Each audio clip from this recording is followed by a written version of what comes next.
You're listening to the Autism Weekly podcast. Each week, we share community voices and bring light to stories that increase awareness, acceptance, equity, access, and inclusion.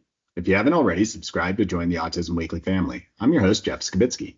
This week, we're excited to welcome Dr. Bethany Raiff, a leader in combining technology with behavioral interventions to promote healthy behaviors. Dr. Raiff will share her insights on using innovative tools to support families, raising children, including video game-based learning and mobile interventions for encouraging positive habits. Whether you're a parent, a therapist, an individual looking for support, or passionate about behavioral interventions, this episode will offer new understanding and opportunities. This is a good way for us to look at the broad nature of behavioral interventions and that it applies to every individual, and that's where the inclusivity really occurs. Welcome to the podcast, Dr. Bethany Raiff. Thank you so much for having me. It's my pleasure. And I love the fact that we're taking a little detour and not focusing solely on autism today, and instead are really looking at the broad picture of how behavioral interventions affect all of our lives. And I'd love to give you the opportunity to be able to educate our audience on where your interest in behavioral health in the field of technology really spurred. Yeah, so I think, when it comes to health in general, I actually, as a teenager, I worked at Planned Parenthood. So that's kind of where my interest in public health originally came from. And I thought I was going to go the public health route until I was an undergraduate. And I took a class with Greg Madden at University of Wisconsin-Eau Claire. And he was a new faculty member. For those who don't know who he is, he's done a lot of work in behavioral economics. He studied, so he's a big behavior analyst, and I got really lucky to work with him when he was sort of just getting started in his career, and got started with research, doing behavioral, sort of basic research, really. Actually, I was doing research with pigeons and rats, and even people, but people in really controlled settings in the lab, and looking at decision making. So decision making, I mean, really, health behavior comes down to decision making. That's really what it's all about. You can either watch a show or get on the bike. You can either, eat a salad or eat fried chicken. You have choices always. And so I got really interested in decision making, and in particular how that applied to health behavior. And when I was in a class with him, I think he started telling me about this intervention called contingency management. And I'm not sure how familiar your audience would be with that, but it's basically just a word for positive reinforcement. But it was really specifically being applied in the area of substance use disorders, and a lot of the work was being done at Hopkins. And so that's what I want to do. I just knew right away when I heard about it, this is what I had to do. So, yeah. And I love that path. And to be honest, that's kind of where my interest initially started as well, was in kind of habit control, learning theory, understanding how these choices are made and what are the contingencies, what in the environment is leading me to make these choices. And maybe that's something that you can give us a little bit better understanding of is, what is behavioral economics? What is the concept behind that? Because that seems to guide so much of how we are living our lives. Yeah, that's a great question. And so behavioral economics is really the science of choice, I think, is like a really general way to explain it. Just how do we allocate our behavior? How do we decide what to do when we're presented? And basically in the field of behavioral economics, which is really kind of like a subfield within behavior analysis in a way. It's kind of a focused area in behavior analysis, but it's really just like, conceptualizing all behavior as choice. You always could be doing something other than what it is you're doing at any given time. And so behavioral economics gets a little more quantitative with it. There's all these quantitative models, and there are a couple of like really specific theories about how people allocate their behavior and why you pick this over that. And there's lots of, I don't know how in depth you want me to get with that, but I could talk about at least a few that I've worked on a little bit more. I think knowing some of the ways that the behavioral economics has been researched, has been applied to everyday life, and how it shaped some of the science of decision making, some of the science of the daily living that have occurred because of the work that's being done. Yeah, so probably one of the most robust findings in behavioral economics is this idea of delayed discounting. Sometimes it's referred to as impulsive choice or impulsivity. That may be an easier way for people to understand it, but because everybody's heard that term or that phrase before. But it's the idea that we have a choice between something that's small and immediate and something that's more delayed but maybe larger, like a bigger, better outcome.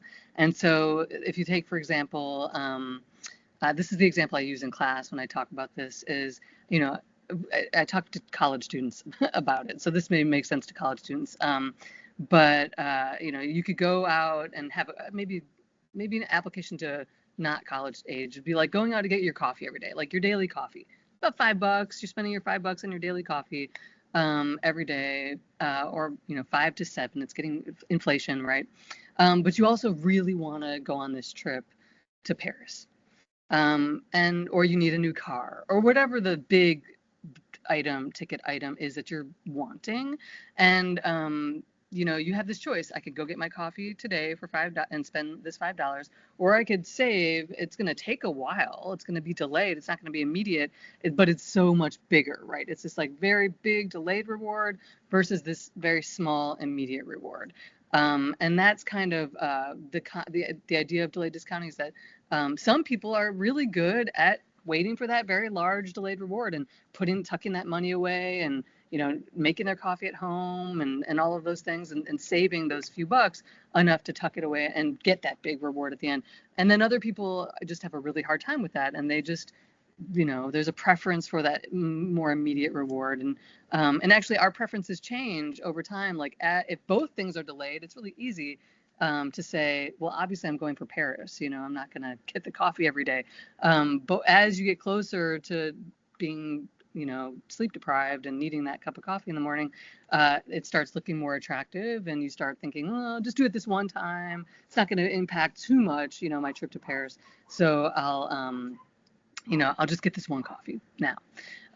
So as things get closer, it becomes more tempting to take that smaller sooner because the larger later reward is still delayed, but that coffee is now available right now. So yeah. That's such a good example, as I actually had that same conversation with my daughter the other day. We were looking at her bank account and looking at her budget, and we were just kind of going through it and be like, well, when I'm looking at this is that you're making a lot of these very small purchases that are adding up, and you're making them for specific reasons. And those reasons are always at the moment I'm making that choice. And it is that impulsivity. And that decision-making process is so important.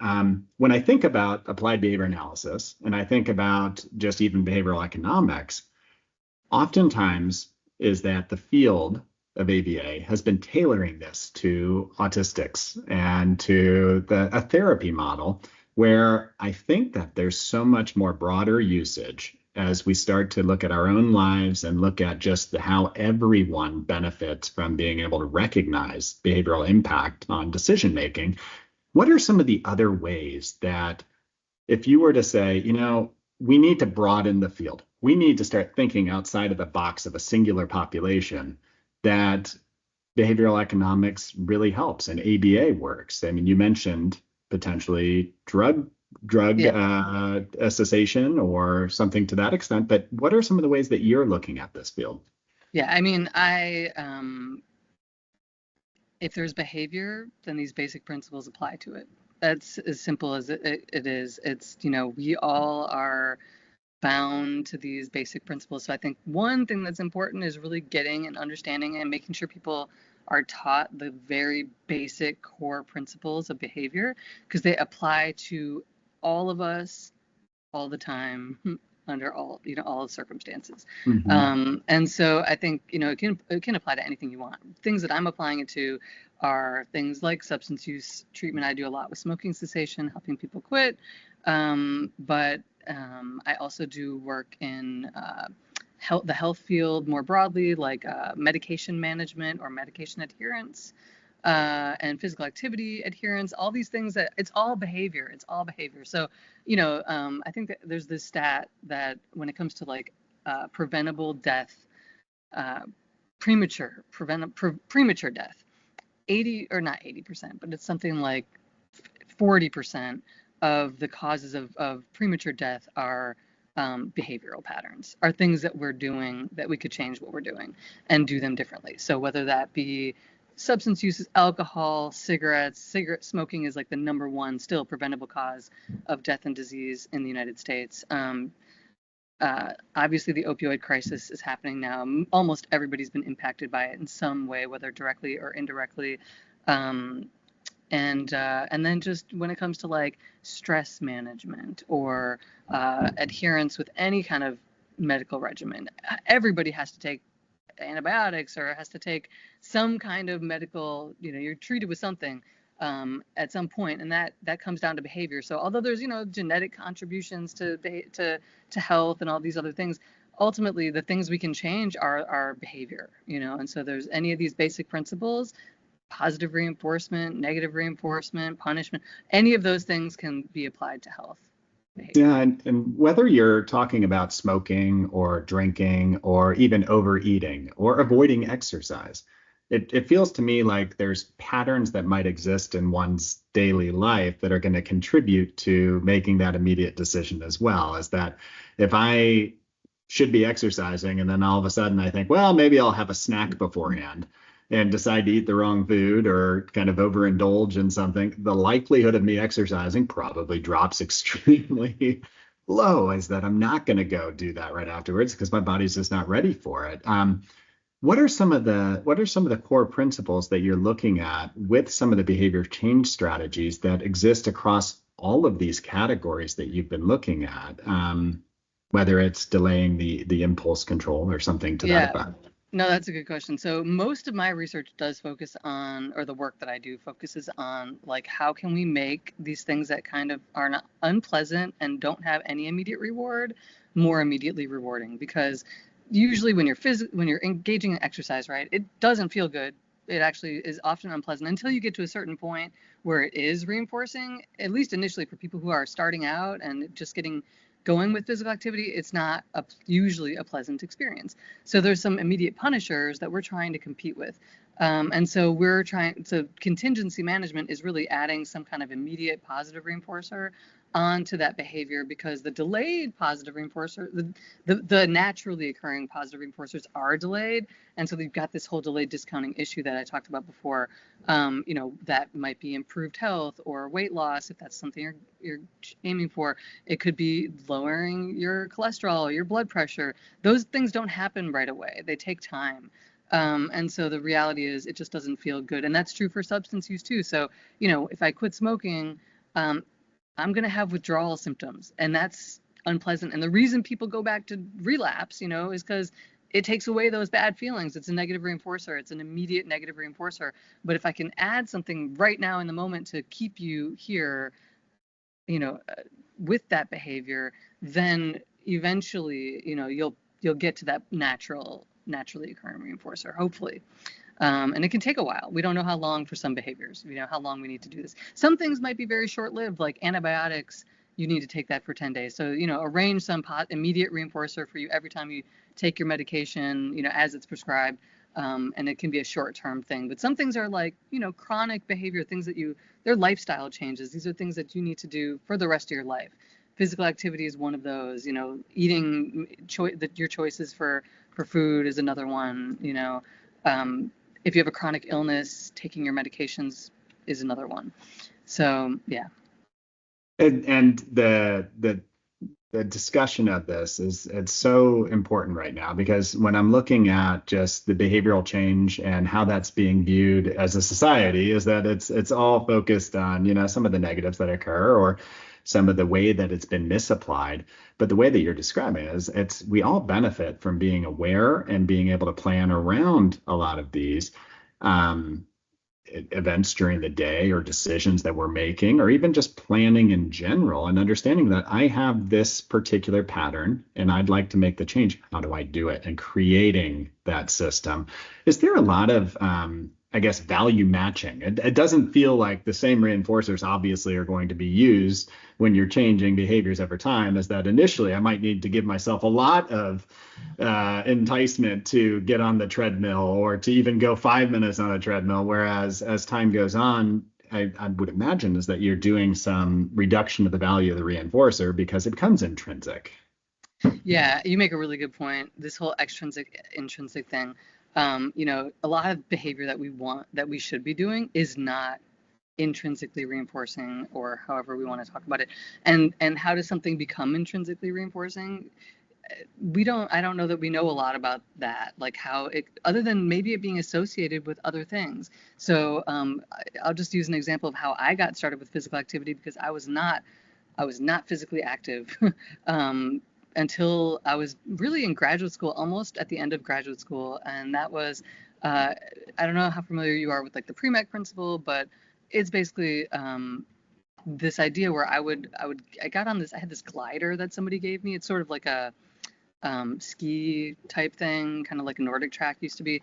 And I just would go rent movies and only watch those movies when I was on the glider. And so I would I was just pairing this really unpleasant thing that didn't feel good to me, that I didn't want to do, with something really pleasant and enjoyable and distracting. And I did it every day. And I just got to the point where I would do it every single day. And I really looked forward to it. And then at some point, it did switch. And I can't tell you when that happened or like how long that takes. And I'm sure that's based on the individual largely and their learning history and all of these things. But at some point, I got to the point where it was like, I just like to work out. I just like to work out now.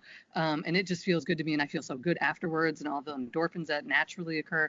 I can look forward to those things, and I know it's going to happen.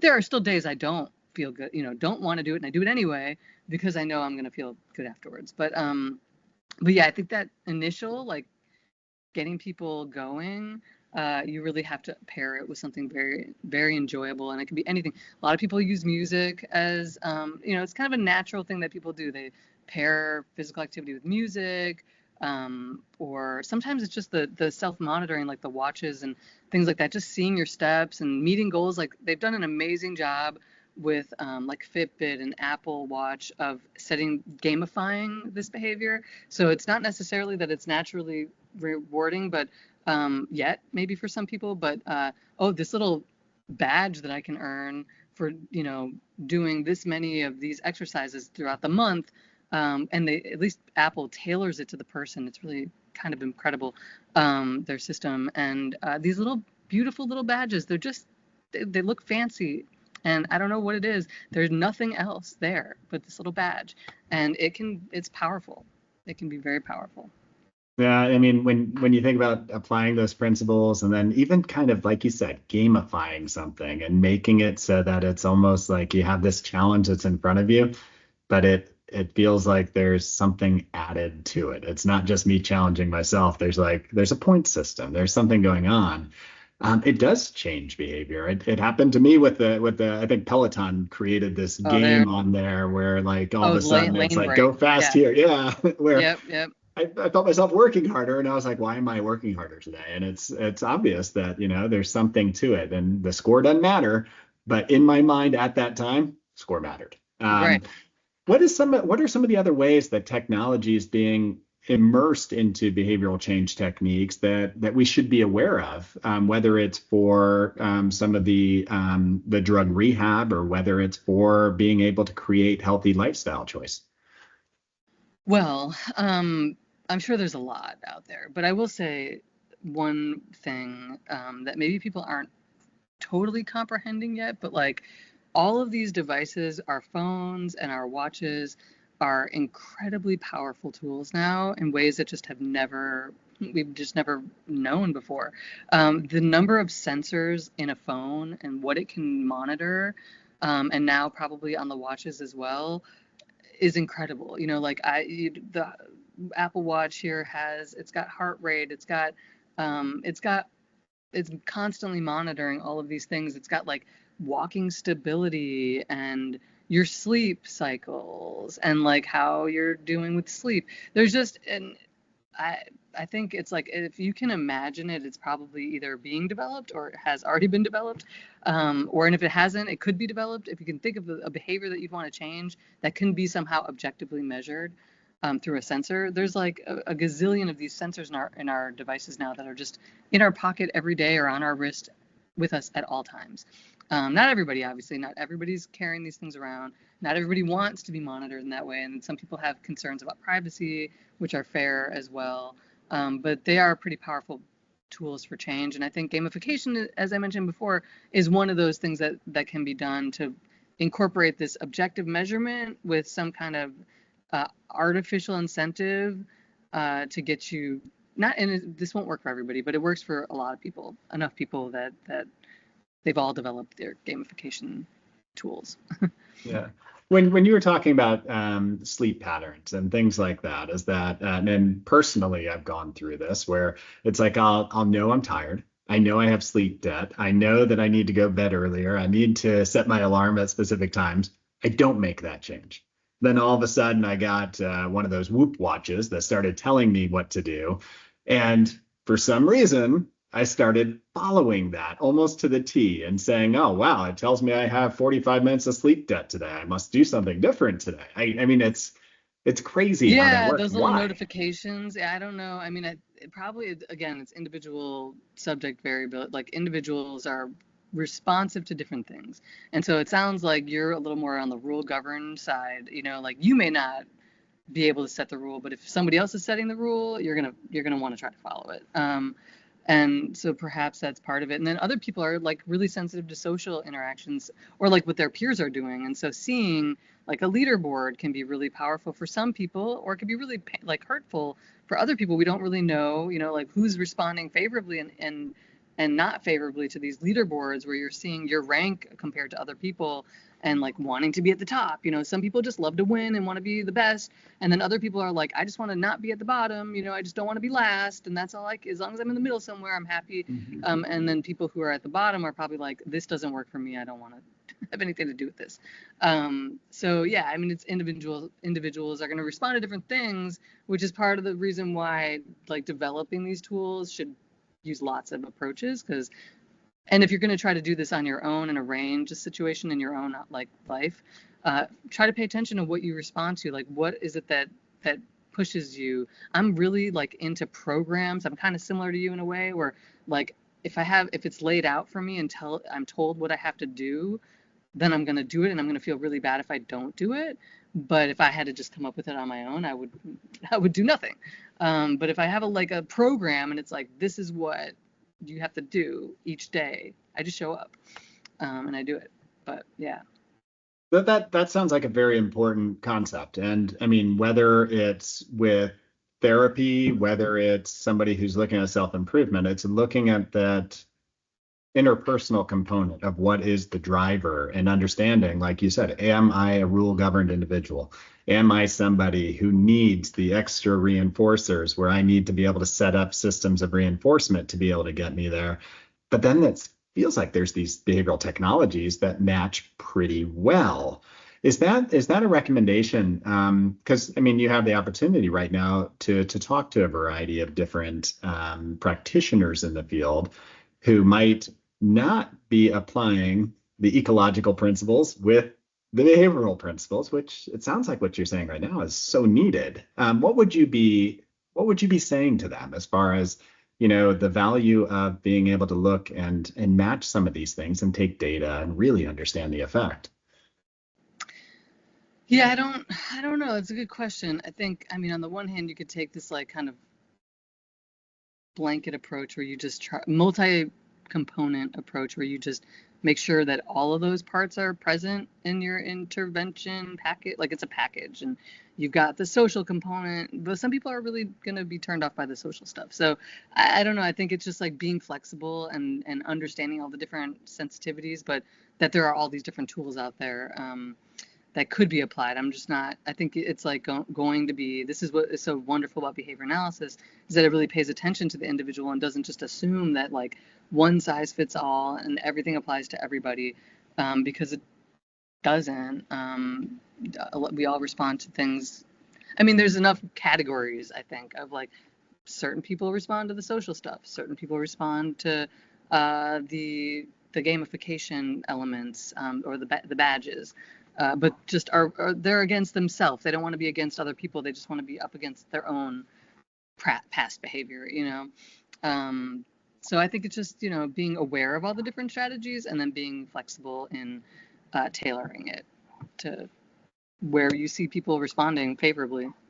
And that's a perfect intersection between and what our podcast talks about a lot, which is being able to create that empowerment, that inclusion for autistics, so that they have a voice in guiding every decision that's being made for their own lives. And it sounds like the behavior modification techniques that you're describing are all about people understanding themselves, understanding how they work, and then being able to apply science to say, let's make these changes in a way that it's going to open up my life, make things better long term, versus constantly looking at the immediate gratification. So I love how all these worlds intersect. Where can people find more information, more resources, more knowledge on how to take behavioral modification and move it away from just the autism population, and instead looking at the broad scope of how can I take technology to change my individual habits? How can I look at being able to modify behavior in productive ways? I don't know that there's like one resource. I think it's like looking into I mean, I don't know if the audience is really like reading research and that kind of thing, but if you are, if they're practitioners who are reading research, then you might have to branch out beyond like behavior analysis journals, because like I rarely publish anything in a behavior analytics journal because it's broader than that, than necessarily what the audience is focused on. So identifying like who in the field is doing the work and then try to find their work out in some of these other places, searching the person, not the journal, I think, if you're looking for research. As far as other kinds of resources, I don't have a necessarily a good suggestion as to one place to go for that, like a repository. I mean, there's some people who have to produce content on places like Instagram or other social media, like YouTube and things like that, who are speaking to a broader audience, I think, about broader topics, I guess, is maybe like just the everyday behavioral kind of topics, and see if and there's actually also, if you're interested, like sport and fitness, specifically, there are special interest groups, or addiction or health. I guess sport, health, and fitness, I think, there's a special interest group at ABAI for that. There's a special interest group for addiction. So yeah, maybe those would be good places. There's like Facebook pages for both of those special interest groups, I believe, as well. So go there. And I think knowledge is power. I think that one of these things, as a recipient of care, it's sometimes you're just following the plan, not knowing the research behind it or the information that's guiding the decision-making process. And I would say is that I'd encourage almost everybody to, if you're doing a weight management plan, if you're doing a plan to be able to kind of reduce addictive behavior, or if you're doing something to be able to kind of slow down and make decision making a little bit more long-term, less impulsive, is that talk with whoever's guiding you on why, how, and what are the guiding principles, because I think it gets more buy-in usually. Yeah, absolutely. I would definitely advocate for people learning those basic principles of like why these treatments are being applied, what is the foundation here behind it, because that always leads to options, I think, in terms of how it's being executed. It doesn't have to be like this one way. Like one little bit of advice for that, and because you've come back to this a couple of times, and I wanted to say this like a strategy for people who have the tendency to maybe spend the $5 at Starbucks or whatever, instead of save up for that car or that trip, is like there are tools you can use to help you when you just can't do it yourself. Like when you're just, you can't trust yourself with this situation. So there are like apps that will take the money and just, or you can have your auto transfer. You're just like, whenever your paycheck comes in, have a percentage of that money transferred into a savings account that you can't really touch, that you don't really look at. Like I did this with my retirement. It's like I just have, I had a really good suggestion from like my insurance broker or whatever. Was just every time you get a raise, add 3% to what you're contributing, and you won't even notice it. It will feel like you won't even notice that money was taken out of your check because you got a little bit of a raise, but yet you're going to be putting more money in to your retirement. And so that's just like a painless way to have to encourage self-control when your tendency would be to spend the money or be impulsive. So, and it does. I mean, with any of these things, it takes a community, and I think that's what we kind of not preach, but that's one of the things that we're constantly talking about is the fact that you can't make all these decisions on your own. Sometimes it helps to have somebody to be alongside you, help support, help guide, and that's another great example of that. But Dr. Raiff, I appreciate you coming on and talking today, because oftentimes is that we're thinking about behavior analytic work and applying it just to a specific population. And I love the conversations where we're broadening the use of our own science to realize that A, we're using it all the time, and B, it has some very valid application in a lot of behaviors that affect our day-to-day living and our health. So thank you so much for coming on. Yeah, no problem. Thanks for having me. Thank you for listening to Autism Weekly. We hope you tune back in next week to learn more about autism in the real world. Autism Weekly is now found on all the major listening apps, including Apple Podcasts, Google Podcasts, Stitcher, Spotify, Amazon Music, and more. Subscribe to be notified when we post a new podcast. Autism Weekly is produced by ABS Kids. ABS Kids is proud to provide diagnostic assessments and ABA therapy to children with developmental delays like autism spectrum disorder. You can learn more about ABS Kids and the Autism Weekly podcast by visiting abskids.com. Thanks for tuning in. See you again next week.